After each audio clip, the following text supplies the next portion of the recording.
Rise, my apprentice.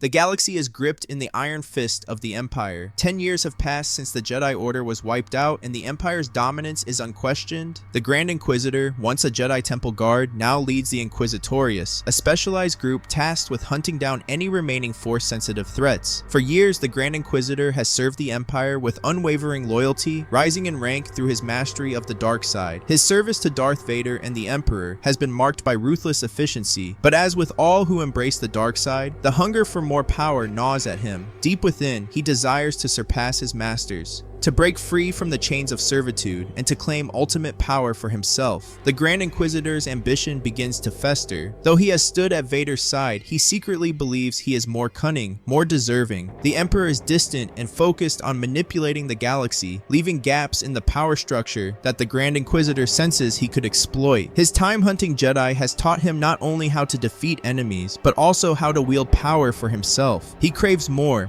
than just following orders. He wants to rule, to become the true master of the Empire. Whispers in the dark side push him toward this path, urging him to challenge Vader and the Emperor, but he knows the stakes are high. A misstep would mean his death. Yet the allure of absolute power is too tempting to ignore. Despite the temptation of ultimate power, doubt begins to cloud the Grand Inquisitor's mind. He has seen the devastating strength of Darth Vader firsthand, the raw power, the mastery of the dark side, and the Emperor's unmatched cunning and foresight. How could he, despite his skill and rank, hope to stand against such overwhelming forces? The idea of seizing power now seems like a dangerous gamble, one that could easily lead to his death. The Grand Inquisitor knows he is not as strong as Vader, and the Emperor's mind is a labyrinth of plans within plans. Any miscalculation, any sign of weakness, and he would be crushed under their combined might. His ambition flickers, dimmed by the harsh reality that he is still merely a tool of their power. He begins to convince himself that challenging them is madness. His loyalty, though born of fear and necessity, has kept him alive so far. To reach for more might be to invite his own destruction. Perhaps it is better to remain in the shadows. The Grand Inquisitor, haunted by his desire for greater power, yet bound by the limitations imposed by Darth Vader, sought knowledge that the Empire could not give him. He knew that neither Vader nor the Emperor would ever fully teach him the ways of the dark side, fearing that he might one day become a threat. To surpass them, he needed to look beyond the present and into the depths of Sith history. His journey took him to Korriban, the ancient world of the Sith, a place steeped in the darkest knowledge of the Force. Korriban's red sands and ancient tombs called to him, promising forbidden secrets. Deep within a forgotten temple, he searched for what had eluded him, power that could rival that of the Emperor and Vader. He knew only an ancient Sith Lord could grant him the insight and strength needed to challenge the might of the Empire. As he ventured into the heart of the temple, the oppressive weight of the dark side thickened, and from the shadows, the ghostly figure of Darth Bane appeared, towering with authority.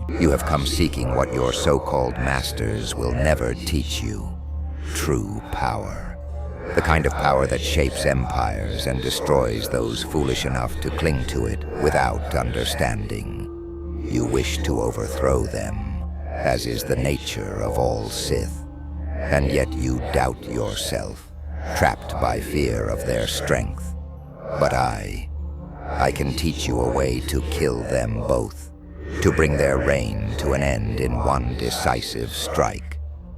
The Thought Bomb, a weapon of pure, concentrated dark side energy. It was forged in the final days of the Sith, when I led the Brotherhood to its ultimate destruction. You see, the Sith were once many, divided by petty rivalries, their strength wasted on internal wars. But I understood the truth. The only way to achieve ultimate power is through unity of purpose, focused into a single, devastating force. The Thought Bomb gathers the dark side, harnessing the hatred, fear, and anger of those around it, and unleashes it in a single moment of destruction. All who stand near, friend or foe, are consumed, their very essence ripped from the Force. Those who perish are trapped, their souls imprisoned in a void for eternity, while the bomb's wielder stands as the victor, the lone survivor of a cataclysm. You will not defeat Vader and Sidious in open battle, but with the Thought Bomb, you can wipe them from existence. It is the way of the Sith, the way of destruction, where only the strong remain, learn its secrets, and you may yet claim the power you desire. With the knowledge of the thought bomb now in his grasp, the Grand Inquisitor knew he needed to strengthen his connection to the dark side if he ever hoped to wield such a destructive force. He understood that creating the thought bomb required mastery far beyond what he currently possessed. To accomplish this, he set his sights on Ruusan, the site of the ancient Sith Brotherhood's last stand, where the thought bomb had first been unleashed. Ruusan, a world steeped in death and the lingering presence of the dark side, would provide the Grand Inquisitor with the power he needed to grow stronger. As he traveled to the war-torn planet, the weight of his decision began to settle on him. This was no longer a mere ambition, it was a commitment to a path of ultimate destruction. If he succeeded, the galaxy would bend to his will. If he failed, he would be consumed by the very power he sought to control. Upon landing on Ruusan's desolate surface, the Grand Inquisitor could feel the remnants of ancient Sith energies, the echoes of the battle that had shattered both Jedi and Sith alike. As the Grand Inquisitor set foot on Ruusan, he expected solitude to further his dark side mastery, but what awaited him was a confrontation. Emerging from the shadows were his fellow Inquisitors, blades igniting in crimson light. They had not come to aid him in his quest. They were here to stop him. The Empire had deemed him a traitor, and his ambitions had not gone unnoticed. Orders were clear. The Grand Inquisitor had gone rogue, and now he had to be eliminated. The tension in the air was thick. He knew these Inquisitors well, trained alongside them, fought beside them, but now they were enemies. Their eyes, once filled with respect, now burned with the intent to kill. Without hesitation, the first of them lunged at him, red blade flashing in a deadly arc. The battle began swiftly, but the Grand Inquisitor had risen to his position for a reason. His mastery over the Force in lightsaber combat was unmatched. He deflected the strikes of his attackers with lethal precision, his movements cold and calculated. One by one, the Inquisitors fell. Each challenger underestimated his power. Their confidence quickly turned to fear as the Grand Inquisitor cut them down with ruthless efficiency. They had been trained to hunt Jedi, but they were no match for him. He had long studied not just their tactics, but their weaknesses. They fought with the intent to serve the Empire, but the Grand Inquisitor fought with the power of one who sought to seize it. The fury of the dark side coursed through him, each strike imbued with the raw ambition that now defined his purpose. The last of the Inquisitors stood before him, hesitating for a moment, perhaps realizing the futility of the fight, but it was too late. With a final decisive blow, the Grand Inquisitor ended the battle, leaving the bodies of his former comrades scattered on the ground. As he stood victorious, the realization sank in. There was no turning back. The Empire had marked him for death, and now he was truly alone. But with each fallen foe, he grew closer to his ultimate goal. With the Inquisitors defeated and his path now set, the Grand Inquisitor pressed on, deeper into Ruusan, in search of the scar left by the thought bomb. This was the place where the final battle between the Jedi and Sith had reached its brutal climax centuries ago, and where Darth Bane's ultimate weapon had torn through the very fabric of the Force. The Grand Inquisitor knew that this nexus of power, where souls were trapped in eternal torment, held the key to unlocking the dark side energy he needed to use the thought bomb. The terrain grew harsher as he ventured further, the atmosphere thick with the remnants of untold suffering. Finally, he arrived at the site, a deep, unnatural crater radiating an eerie silence. It was a wound in the Force, pulsating with a palpable sense of dread. The Grand Inquisitor could feel the anguish of the souls still trapped there, Jedi and Sith alike, bound by the thought bomb's destructive power for over 1,000 years. Their pain was tangible, a constant hum of misery, anger, and hatred that filled the air. Standing at the edge of the crater, he extended his senses into the void. The energy was overwhelming, a maelstrom of agony that had been festering for centuries. As he reached out with the Force, he felt the echoes of those who had perished here, their rage, their despair, and their fear all fueling the dark side like a fire. The Grand Inquisitor let it wash over him, drawing it into himself, feeding on their torment. Their suffering became his power. The Force Nexus acted as a battery for the dark side, amplifying his connection to it. The Grand Inquisitor could feel the hatred of thousands coursing through his veins, their emotions blending with his own ambition and desire for domination. In that moment, he felt invincible, capable of wielding the thought bomb just as Darth Bane had. The souls trapped in this scarred place fueled his strength, enhancing his mastery over the dark side. As the voices of the damned howled in his mind, their fury and pain merging with his, the Grand Inquisitor knew he had gained the power he sought. The energy of the thought bomb, long dormant, was now within his grasp. He was no longer bound bound by the limitations of others. His destiny was now to challenge the Emperor and Vader, to claim the Empire for himself. The Grand Inquisitor, having returned to the Imperial Palace, was brought before Darth Vader and Emperor Palpatine. He stood as a prisoner, but his newfound power radiated from him like a dark storm. The Emperor, ever perceptive, could sense the unusual strength in the Grand Inquisitor, a presence in the dark side that had not been there before. Intrigued, Palpatine smiled. You have returned stronger than I imagined, Grand Inquisitor. But strength is nothing without purpose. I will offer you a chance. If you can kill Vader, you may take your place at my side.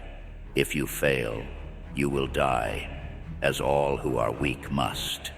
The room fell silent as Vader ignited his crimson blade, his towering figure emanating menace. The Grand Inquisitor, however, did not flinch. He knew that facing Vader in combat, even with his new power, might not be enough. But he had another plan, something far more devastating than a simple duel. As Vader moved in to strike, the Grand Inquisitor did the unthinkable. Drawing upon the vast reserves of dark side energy he had absorbed on Ruusan, he summoned the power of the thought bomb. The dark side surged through him like a tidal wave, the ancient knowledge of the weapon flooding his mind. In that moment, the entire throne room became charged with unbearable energy as the air crackled with pure, destructive power. Vader halted, sensing the shift. The Emperor, too, leaned forward, intrigued and wary. But it was too late. The Grand Inquisitor released the thought bomb, its energy spiraling outward in a cataclysmic burst. What Darth Bane had not told him, however, was the true cost of such a weapon. It was not just a tool of destruction. It was a force that consumed everything, including the one who wielded it. In an instant, the thought bomb exploded within the palace, its dark energy rippling through every being in its radius. Vader, the Emperor, the guards, and everyone within the palace were caught in the blast, their souls torn from their bodies and absorbed into an endless void. The devastation extended beyond the palace, tearing through much of the surrounding area of Coruscant, consuming everything in its path. The Grand Inquisitor, too, was consumed, his ambition and hunger for power reduced to nothing as he became part of the void. The thought bomb, in its final act, wiped out all within its reach, leaving only a silent void where once stood the most powerful beings in the galaxy. In one stroke, the Grand Inquisitor had achieved his goal of destroying Vader and the Emperor, but at the ultimate cost, as he too vanished into the eternal torment of the dark side. The aftermath of the thought bomb's detonation rippled across the galaxy in ways that no one could have foreseen. The void created by the ancient weapon over 1,000 years ago, which had imprisoned both Sith and Jedi alike in eternal torment, was shattered.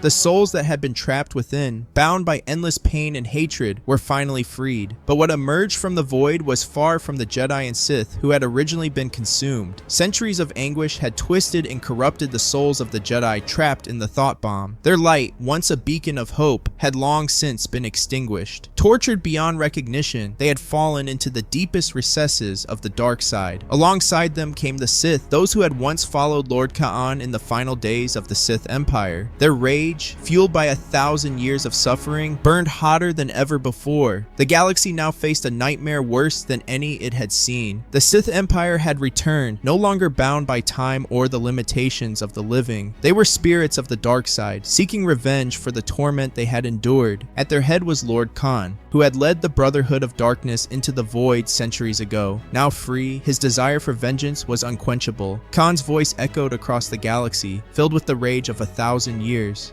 We have returned from the void, no longer bound by death or failure.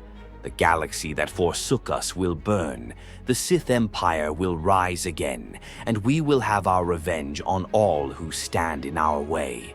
The Galactic Empire, once the unshakable power ruling the galaxy with an iron fist, was now teetering on the edge of collapse. The thought bomb's detonation had not only claimed the lives of its two most powerful figures, Emperor Palpatine and Darth Vader, but it had also eradicated much of the Imperial leadership and the Galactic Senate, leaving the capital of Coruscant in ruins. Without a central authority to guide it, the Empire began to fragment. Regional governors, moffs, and military leaders scrambled to seize what little control they could, but their efforts were futile. The void left by the deaths of the Emperor and Vader created a power vacuum that no one was capable of filling. Infighting and chaos spread like wildfire, and the Empire, once thought invincible, began to crumble from within. The remaining Imperial forces struggled to maintain order, but with Coruscant, the heart of the Empire, devastated, communication and coordination across the galaxy faltered. Star systems once held tightly under Imperial control started to break away, declaring independence or falling into anarchy. Rebels and dissidents, long crushed under the Empire's boot, seized the opportunity to rise up, further destabilizing the already fractured government. The Sith Empire, led by Lord Kaan and his army of dark side corrupted souls, moved swiftly to seize control of the weakened Galactic Empire. With the Imperial leadership in disarray and Coruscant in ruins, the Sith encountered little resistance as they spread their influence across the galaxy. Their thirst for vengeance, fueled by centuries of torment in the thought bomb's void, drove them to crush any remnants of the Empire that stood in their way. Kaan, wielding the might of the dark side with absolute authority, quickly consolidated his power. Sith Lords emerged from the shadows, claiming key positions in the former Empire's infrastructure, bringing planets and star systems back under control, not through fear of the Empire, but through fear of the Sith. The remaining Imperial forces, scattered and leaderless, were easily absorbed into this new Sith regime, or else destroyed in the wave of brutality that followed. The Sith Empire's return was swift and merciless. They re-established their rule over the galaxy, and with their newfound dominance, Kaan set his sights on vengeance, not just against the remnants of the Empire, but against anyone who had once stood against the Sith. The corruption that had festered for 1,000 years now spread through the galaxy like wildfire. Every corner of the galaxy, from the outer rim to the core worlds, felt the weight of the Sith's control. The Sith were no longer the fragmented brotherhood they had once been. Their long exile in the thought bomb had united them in pain and hatred, and now they ruled with an iron fist. But even in the darkest of times, there is always a glimmer of hope. Far from the chaos and destruction, a young man named Luke Skywalker, unaware of his true heritage and potential, lived on the desert planet of Tatooine. The son of Anakin Skywalker, who had once been destined to bring balance to the Force, Luke carried within him the same power, the same potential to restore light to the galaxy. Unbeknownst to him, the Force had not forgotten him, and destiny was about to call him forward. As the galaxy suffered under the Sith's reign, whispers of rebellion and resistance began to stir once more, and at the center of this brewing storm, Luke Skywalker would one day rise. Trained as a Jedi, he would become the galaxy's greatest hope for peace, the one who could challenge the Sith Empire and bring balance to the Force. The galaxy's darkest hour was yet to see its brightest dawn.